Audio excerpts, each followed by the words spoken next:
Well, this is a very important question in Europe. Europe, and the Eurozone in particular, has the largest banks in the world in terms of size to GDP, but also in absolute terms. So we have 31 trillion euros of bank assets in Europe, so 3.1 times GDP. That compares to less than 1 in the US and around 2.5 in Japan, Australia, or 2 in Canada. So we have very large banks. They're also very fragmented. In Germany, Italy, Spain, there's more bank branches than pharmacies or restaurants per person.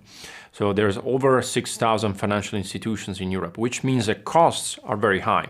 If a bank lends at 3%, around 80 to 100 basis points, so 1/3 of the revenue is just spent into fixed costs like branches and salaries.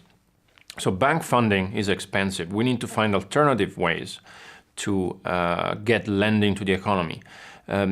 80% of funding in Europe is loans, and the SMEs, which are the users of bank loans, they cannot fund in bond markets because they're too small.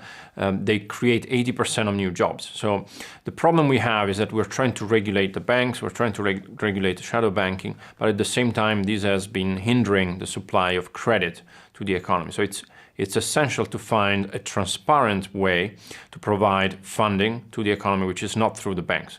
The ECB and other regulators are working towards this to create a simple, transparent, and real securitization plan.